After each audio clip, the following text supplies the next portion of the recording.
자, 교재 155쪽에 무효와 취소 파트는 무효 한 문제, 취소 한 문제 나오는데, 무효에서 한 문제는 일단 157쪽에 3번에 보면 무효와 취소 차이 별표 하나는 쳐놓으셔야 돼. 이거는 제 기초 강의에서 여기를 15분 정도를 비교하면서 했어요. 이거 아마 참고하시고, 그 다음에 넘기시면, 자, 무효 종류에서 159쪽으로 직접 갈 거예요. 맨 밑에 보면 확정적 무효와 유동적 무효 구별이라는 파트가 있죠. 예를 들면, 자, 여기가 별표, 넘겨보세요. 유동 별표 3개예요. 유동 별표 3개. 올해는 거의 작년, 재작 연속 2년 안 나왔기 때문에 이 문제라도 관이 왜? 무효에 관한 그 교과서 페이지 중에 절반이 이거예요, 절반이. 판례를 막 소개하면서. 이게 가장 중요한 민법에서는. 넘기기 전에 또 하나 어디를 볼 거냐면, 여기 별표 하나짜리가 참 많아요. 158쪽에 맨 밑에 2번에 일부 무효와 전부 무효. 제가 별표 하나 친 것들은 다 심화 강의에서 다 볼 거예요. 그런 것들은 가끔 나오는 거, 10년에 한 번씩 나오는 거. 일단은 내년에 꼭 나올 것부터 보고. 자, 일단 무효는 요까지만 먼저 본 다음에 어디를 볼 것이냐. 생각보다 165쪽. 165쪽에 4번에 1번 무행의 추인. 이것도 별표 하나예요. 하나예요. 그럼 딱 논점이 요건데, 자, 유동정보 펴보세요. 바로 들어갈게요. 자, 우리 교재 따지면 160페이지. 그러면 유동적 무효란 말 뜻이 뭐냐? 자, 법률 용어인데, 물론 유동적 무효의 반대말이라고 그러는지 뭐고, 지금 비교드린 용어는 확정적 무효, 확정적 무효. 그냥 우리가 매번 배울 때 무효이다. 무효란 말 쓰면 이 말이 생략된 거예요. 확정적 무효다. 그냥 무효는 확정적 무효 줄임말이야. 그럼 유동적 무효는 무효 앞에 이 말을 쓸 때만 이게 되는 거지. 그냥 무효 그러면 확정적 무효 줄임말이다. 근데 유동적 무효는 무효인데 어떤 무효냐. 좀 더 정확히 얘기하자면 아직은 이것이 무효인지 유효인지가 미정인 상태. 이 미정인 상태를 유동적 무효라고 불러요. 확실히 그냥 딱 무효가 돼버리면 확정적 무효인데, 아직은 유효인지 무효 미정인 상태를 유동적 무효라고 부르는데, 이 유동적 무효란 말은 누가 만든 용어냐? 대법원 판례가 만든 용어예요. 무슨 말이냐면, 우리 법조문 어디에도 유동적 무효란 말은 없었어. 또 민법이라는 그 학문에도 유동적 무효라는 용어는 쓰지 않았었어요. 근데 1980년대 토지거래 허가지역이라는 것이 이제 이게 만들어지면서 허가를 위반한 것들을, 허가적 이루어진 토지 매매 계획을 유동적 무효 상태란 말을 처음으로 대법원이 쓴 거야. 대법원이 만든 용어예요. 근데 왜 이 얘기를 하냐면, 여담이지만 우리가 배우는 모든 민법 용어는 다 일본 애들이 만든 일본식 한자 용어예요. 유동적 무효만은 우리가 만든 용어야. 대단한 나라야. 독립이 됐는데 다 일본식 한자 용어 번역했었지 우리가 만든 용어가 없어. 이거 하나밖에 없어. 유동적 무효. 이거 우리가 만든 용어인데, 판례가 뭘 가지고 유동적 무효 부르냐. 그러면 토지거래 허가지역에서 이루어진 토지 거래 행위. 이 거래행위라고 그랬으니까 허가지역에서 매매계약이 맺어졌던, 증여계약이 맺어졌던, 교환이 맺어졌던, 어쨌든 거래행위는 허가를 받기 전까지, 토지거래 허가를 받기 전까지 상태를 우리 대법원 판례가 뭐라 불렀다? 유동적 무효 상태라 불렀어요. 상태를. 그런데 이게 대표적인 유동적 무효 이게요. 또 하나 유동적 무효 그러면 우리가 배웠던 것 중에서 묵건대리가 그래요. 묵건대리는 확정적 무효 상태는 아니죠. 묵건대리는 원칙은 본인의 효력이 없지만 본인이 뭐하면 추인하면 유효할 수 있어 없어요? 있잖아. 그냥 묵건대리 상태는 확정적 무효가 아니라 유동적 무효 상태, 정확히는. 이게 유동적 무효 상태. 본인의 추인 여지가 남아있기 때문에. 그런데 얘들은 어떤 특징이 있느냐. 그러다가 허가지역에서 토지 매매가 맺었는데 한 열흘 정도 지나서 허가 났어. 무건대리가 이루어졌는데 본인이 3일 뒤에 추인한다. 추인했어. 그러면 애들은 소급효가 있어요. 소급적으로 유효하다. 허가 난 날부터 유효한 건 아니야. 허가는 열흘 뒤에 허가 나오면 열흘 전으로 돌아와서 유효해지는 거고 무건대리 계약을 3일 뒤에 추인하면 추인한 오늘부터 유효해지는 것이 아니라 무건대리 계약 맺은 처음으로 돌아가서 유효하잖아. 둘 다 뭐가 있다? 유동여부는 소급효가 있다. 그런데 바로 이 얘기를 하려고 그러는 거죠. 이 얘기를. 이거보다 좀 이 얘기를 하려고 그러는 거죠. 자, 대한 판례에 따르면 이게 판례가 교과서전 약 9페이지 이상에 걸쳐서 깨알 만한 글자 쏟아진 것을 내가 시험에 나올 만한 거로만 정리하는 거야. 이거 다 알면 노스쿨 다녀도 괜찮아요. 근데 우리 그렇게까지 세밀하게 나오지 않아요. 이 정도 보세요. 자, 판례가 하는 얘기가, 대법원 판례 하는 얘기가 허가적 이루어진, 토지가 허가적 이루어진 토지 매매 계약은, 여기 매매 계약을 머릿속에 상상합시다.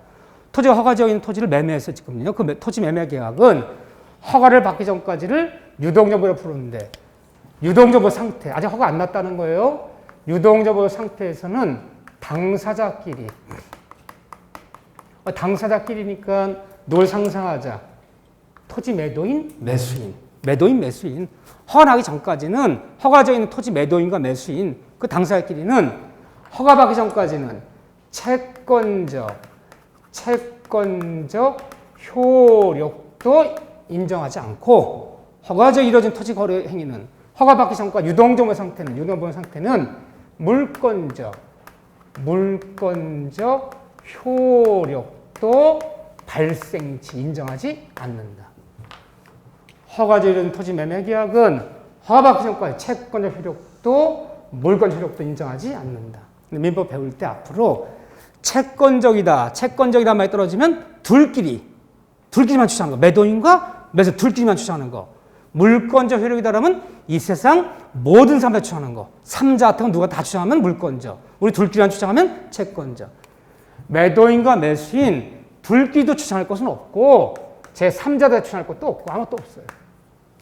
이것도 발생하지 않기 때문에 그렇기 때문에 대법원 판례가 유동적 물 상태에서 우리가 유동적 상태라는 것은 허가적 토지 매매 계약 맺었는데 아직 허가 안 났어요. 허가 받기 전까지. 거기서는 만일 첫째 채무 불이행이 이루어졌다면 채무 불이행.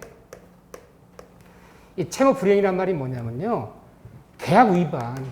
이 계약 위반하는 것을 채무 불이행이라 불러 법학에서는요. 시험장 가면 이렇게는 안 써. 다음 주 계약을 위반했는데 이렇게 안 물어. 채무 불이행이 있다면. 무슨 말이냐면요. 허가적인 토지인데 금매물이야. 금매물. 시세보다 훨씬 싸게 나왔어. 근데 조건이 뭐냐. 계약서 쓴 날로부터 3일 안에 5억에 매매하는데 그 대신 계약 쓴 날로부터 3일 안에 중금 2억을 지급한 조건. 돈이 워낙 급하대. 이게 계약 내용이야. 그래서 일단 부랴부랴 썼는데 3일 뒤에 중금 지급을 안 하는 거야. 매수인이. 아니 계약서에 중도금을 3일 안에 치른다는 조건 하에 시세보다 훨씬 싸게 줬는데 왜 계약을 위반하느냐. 돈이 없대. 그래서 계약을 위반해. 계약 위반했을 때 그러면 첫째 이행 청구권. 계약대로 빨리 이행해달라. 이행 청구권을 인정하지 않아요. 이행해달라. 계약대로 이행해달라. 이 요구할 권리가 없어요. 또 계약 위반했다고 해서 계약을 해제하는 해제권도 인정하지 않아요. 해제한다는 말이 계약을 파기한다는 거야. 파기. 너 계약 위반했어. 너 내일까지 입금시키자는 이 매매계약 파기해버리고 계약금은 내 몰수해버릴 거야. 허가받기 전까지 계약 위반했다고 해서 위반 원인으로 계약을 일방적으로 파기하는 해제도 인정하지 않는다. 너 그래서 결국은 이것 때문에 사채 빌려다 쓰고 난리가 났어요. 야전 치렀어. 네가 계약 위반하는 바람에 내가 이렇게 사채 얻어 쓰는 바람에 이자가 500이 더 나왔어. 너 손해배상해줘.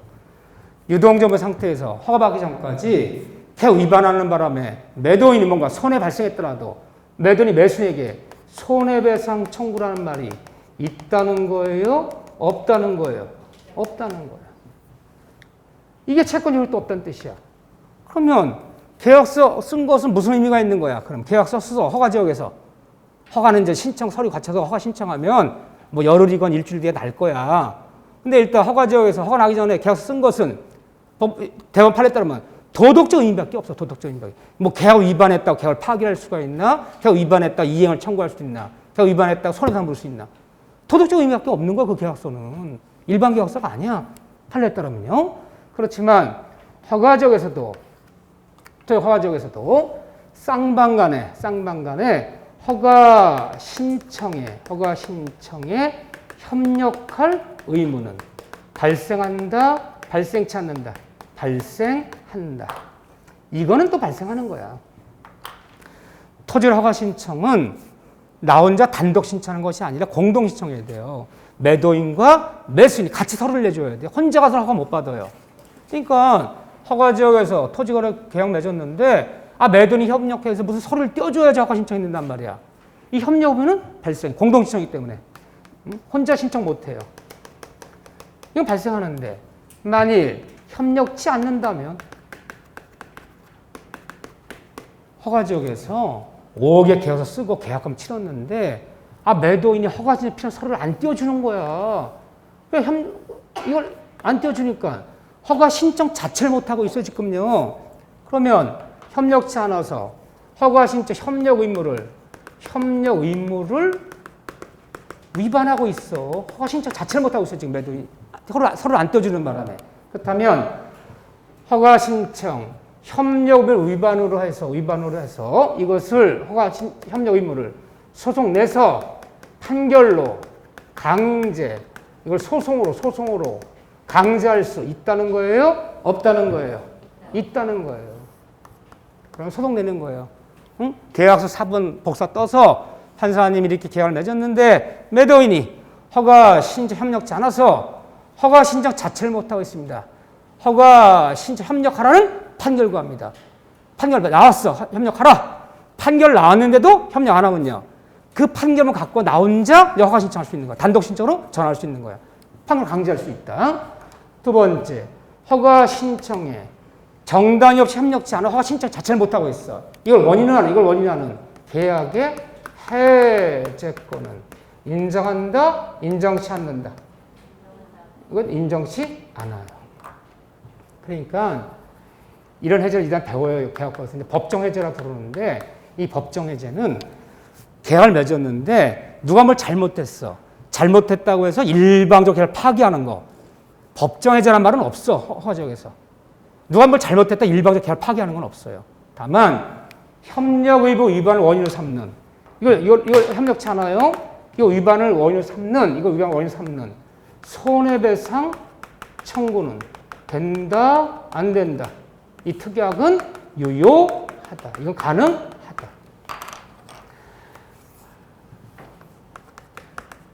저기요, 판례들이야. 나도 외우는 거야, 나도. 이건 안 된대. 허가지역에서 계약을 위반했다고 해서 손해 청구할 수는 없대. 하지만 협력 의무 위반해서 협력치 않는다면 협력 의무 위반을 원인 삼는 손해배상 청구는 또 된대, 이거는. 차임의 불이행을 원인하는 손해배상이란 말은 없어. 계약 위반했다고. 협력 의무 위반을 원인으로 하는 손해배상 청구는 가능하다. 이거 보셔야 돼. 이렇게. 그렇지만 이거 위반했다고 계약을 일방적으로 파기할 수는 없어요. 이거 판결을 강제할 수는 있을지언정. 파기할 수는 없어요. 세 번째. 하지만 허가지역에서도 약정 해제는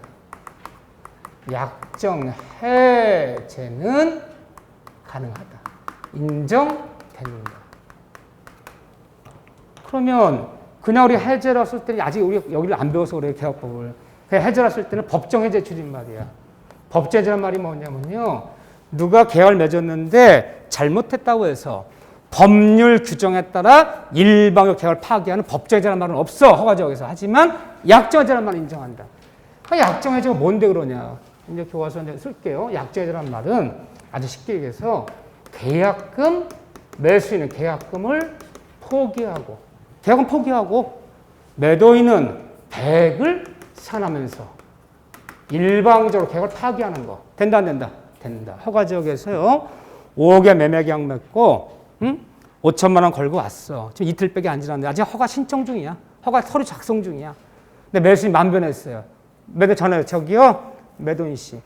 나 이틀 전에 준 5천만 원 포기하고 오늘부터 계약을 파기합니다. 돼야 안 돼요? 된다. 계약금 포기하는 해제만은 되는 거. 그걸 약정 해제라 부르는 거야. 이거 하나만 허용해. 다른 거 허용하지 않아요.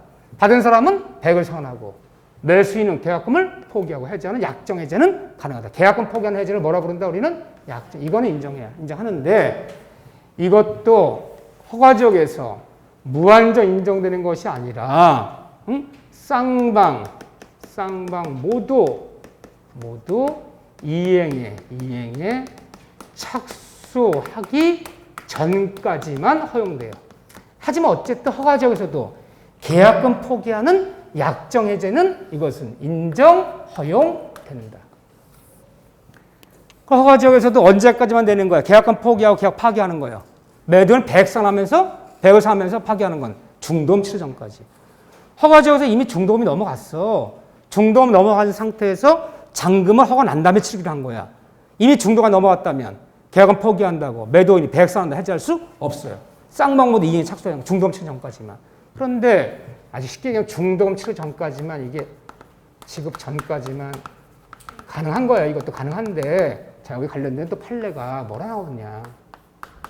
판례가 허가지역에서 허가 신청 허가 났어요. 시장, 군수, 구청장 허가 났어. 또 허가 났어. 허가 난 것은 이행의 착수다. 이행의 착수가 아니다. 판례가 이행의 착수가 아니래요. 그러면 토지 허가지역에서 5억짜리 매매계약 맺으면서 5천 치렀어. 허가 났어. 근데 계약금 외에는 아직까지 한 푼도 넘어간 건 없어. 허가 났지만 계약금 외에는 한 푼도 지급된 건 없어요. 근데 허가 난 그 다음날 매수인 만 받겠어요. 전화 와서 매도인한테 매도인 씨, 나 5천 포기하면서 계약을 파기하겠습니다. 허가 난 그 다음날 매도인이 계약금 외에는 아직 받은 거 없어. 중도금이건 잔금 받은 거 없어요. 갑자기 허가 났는데 그 다음날 100 사면서 1억 지급하면서 해지합니다. 된다는 거 안 된다는 거야? 된다는 거야. 허가 난 것은 이행의 착수가 아니기 때문에 허가 난 그 다음날도 계약금만 포기하면 아니 이미 중도금이 안 넘어갔다면 계약금만 포기하면 100만 상환하면 일방적으로 계약을 파기할 수 있다 없다? 있다. 이거를 상식으로 어떻게 맞춰 여러분들이 허가 난 그 다음날도 계약금 포기하고 해지할 수 있다는 거예요. 지금 중도 같은 거 안 치렀다면 또는 이행 판결 이건 중개업 볼 때 참 중요한 거야. 야, 언제까지 그 계약금을 포기하면 왜? 때에단 계약금 포기하고 해지하는 게 이익이 되는 경우도 있거든. 때에단 매도인이 100을 상환해도 해지하는 게 유리한 경우가 있어요. 여기 갑자기 허가지역이었는데 갑자기 SK 하이닉스 들어온다 원산면이 발표나는 바람에 지금 임야가 이때는 내 평당 20만 원 팔았는데 지금 20만 원 문제가 아니야. 호가 막 50만 원씩 가고 있어요 지금요. 얼른 100 사면서 해지해야 될 거 아니야. 근데 허가 났네? 허가 났더라도 중도금 받은 적 없다면요. 얼른 100 사면서 해지한다. 된다는 거야. 판례는. 또는 이행 판결 났어. 이행 판결. 협력치 않으니까 소송을 냈어요. 판사님 보세요. 매도인이 이렇게 매매계약서를 쓴 다음에 허가 신청 필요한 서를 떼어주지 않아서 허가 신청 자체를 못하고 있습니다. 매도인은 매수인에게 허가 신청에 협력하는 판결을 구합니다. 판결 났어. 허가 신청 해줘라. 판결 났어. 판결 난 그 다음날 100 상하면서 5천만 원 1억을 입금시키면서 해지한대요. 되는 거 안 되는 거야? 되는 거예요.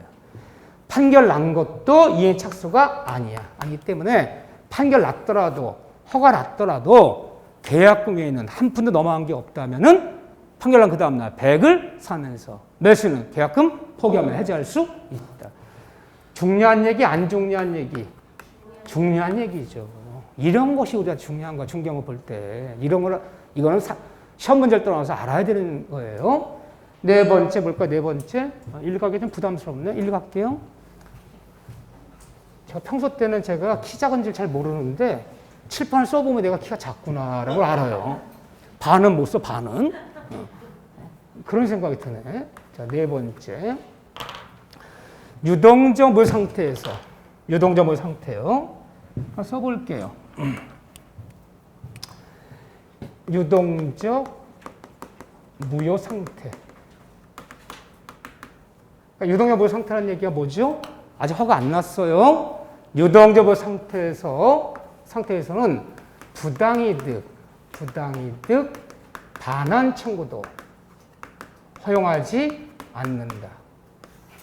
허가하기 전까지는 부당 반환 청구가 뭐냐?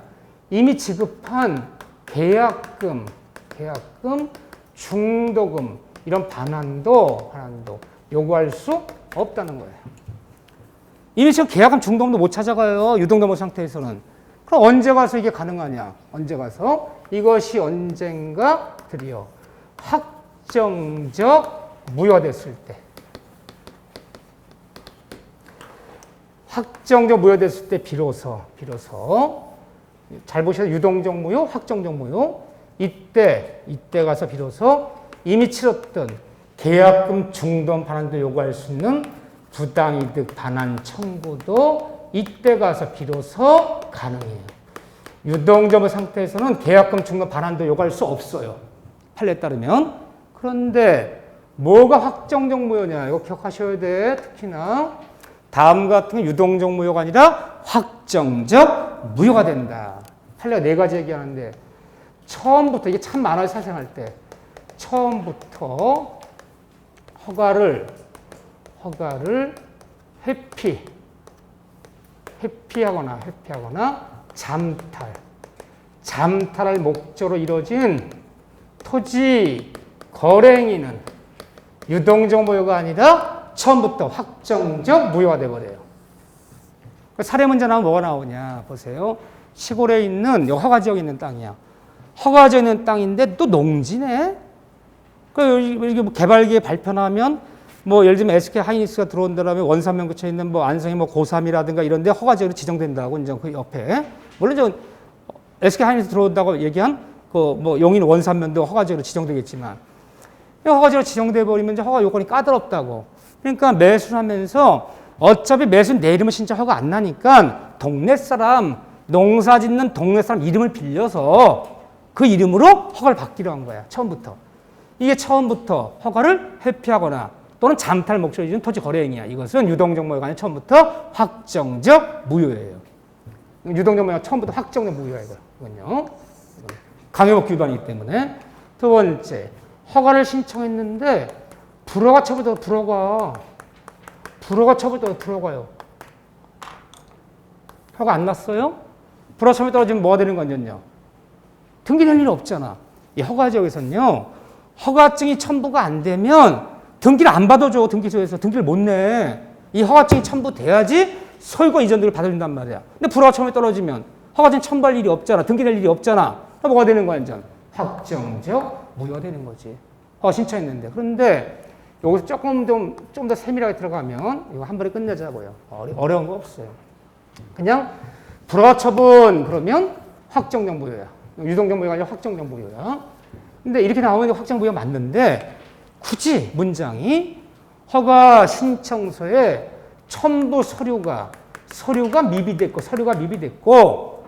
신청할 때 절차가 미비되어서 위반되어서 불허 처분에 떨어졌다. 이런 단어 나오면 이거는 계속 유동적 무효, 확정적 무효가 아니에요. 유동적 무효 상태예요. 이거는 허가 요건이 안 됐다는 게 아니라 서류가 뭐 하나 빠졌어. 매도인의 뭐 주민등록이 하나 빠졌어. 서류가 미비되어서 절차가 위반되어서 불허 처분 난 것은 다시 서류 절차 갖춰서 신청하면 될 거 아니야. 이 단어가 붙으면 계속 유동적 무효 상태고 그러니까 법에 따라 허가 요건 안 돼서 불허 처분에 떨어지면 이거는 그냥 확정도 못 되는 거고. 그 다음에 쌍방 합의하에 매도매수 합의하에 허가 신청을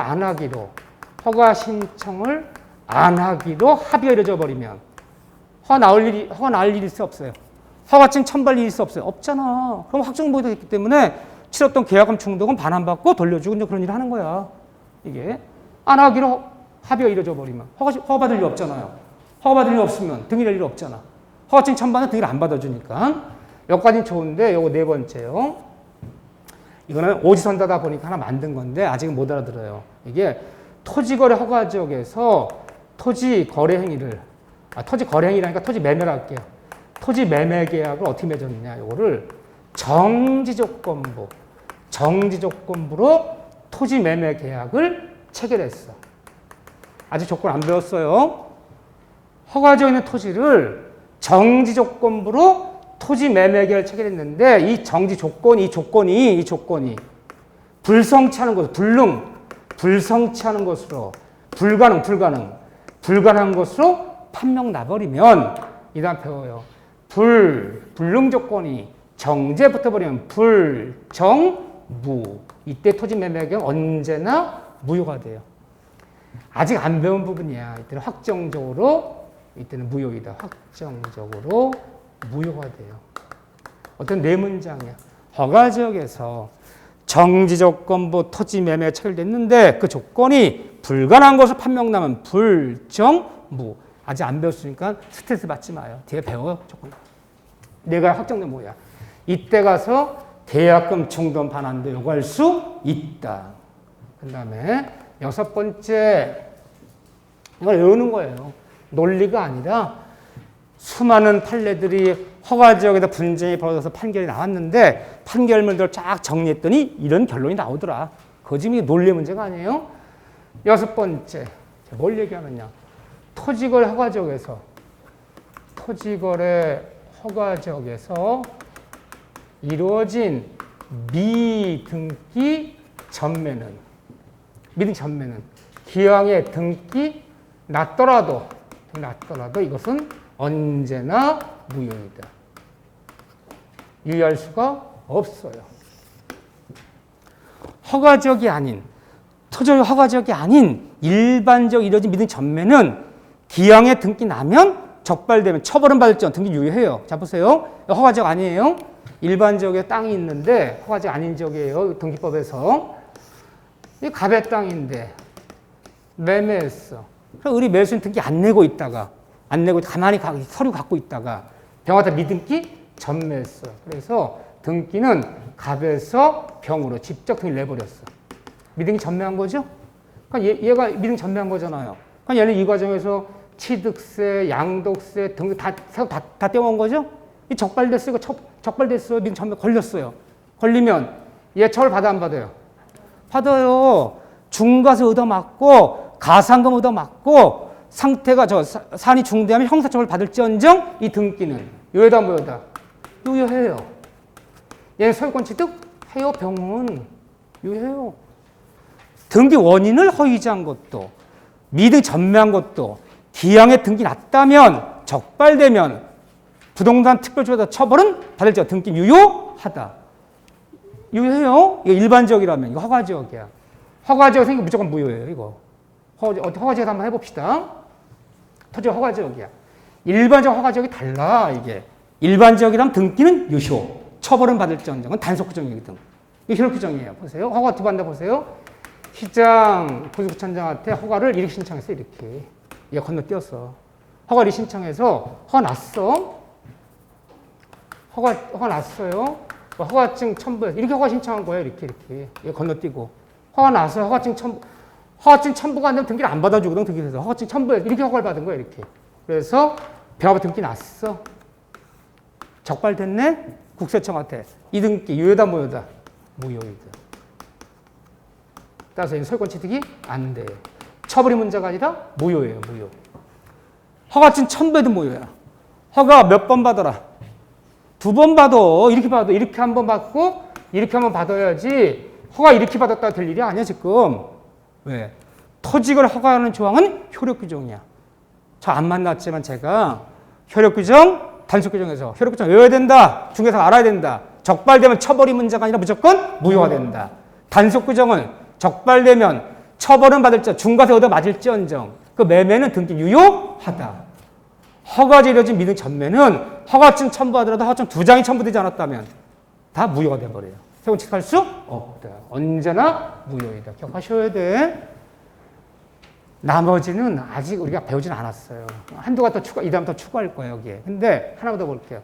허가지역에서 토지와 건물, 토지 건물이 허가지역 있는 거예요. 이거 허가지역인데 건물이에요. 허가지역이 여기 땅이 허가지역이에요. 토지 건물이 일괄 매매됐어. 대지 몇 평에 건평 몇 평을 합쳐서 5억에 사팔기를 하자. 허가지역에서는 토지만 허가받으라는 거예요? 건물도 허가받으라는 거예요? 등기소에서 소유권 이전 등기 신청할 때 허가증 첨부 안 되면 등기를 안 받아줘요. 건물도 허가받으라는 거 토지만 받는 거예요. 토지만 받는 거야. 허가져 있는 건물 매매할 때 허가받으라는 거 없어. 토지 등기 낼 때만 허가증 첨부해야 돼. 그런데 허가지역에서 토지만 허가받는 거지 건물 이전이가 허가받아야 되는 거 아니에요. 허가증 첨부해야 되는 거 아닌데 그런데 허가지역에서 일괄매매가 됐을 때 토지가 허가 나기 전까지 건물만 먼저 등기소가 건물 먼저 소유권 이전 등 신청하는 거 등기 받아준다? 안 받아준다? 안 받아줘요.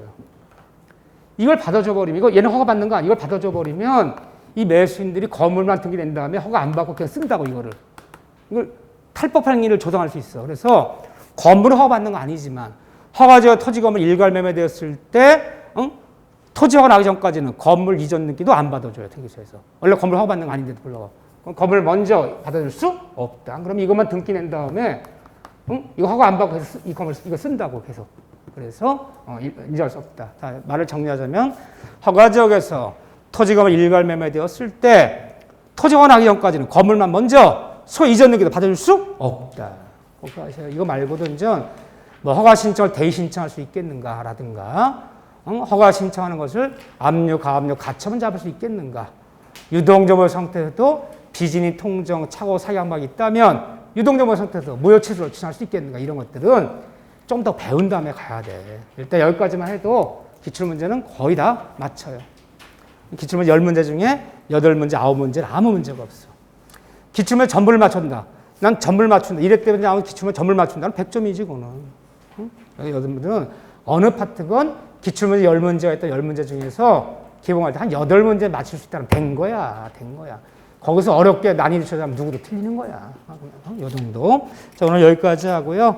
다음 주에는 취소 파트부터 들어갈 거예요. 취소 파트부터. 이렇게 꼭 나올 부분 별표 3개, 2개만 할 거예요. 오늘 고생 많으셨습니다. 자, 수고하셨습니다.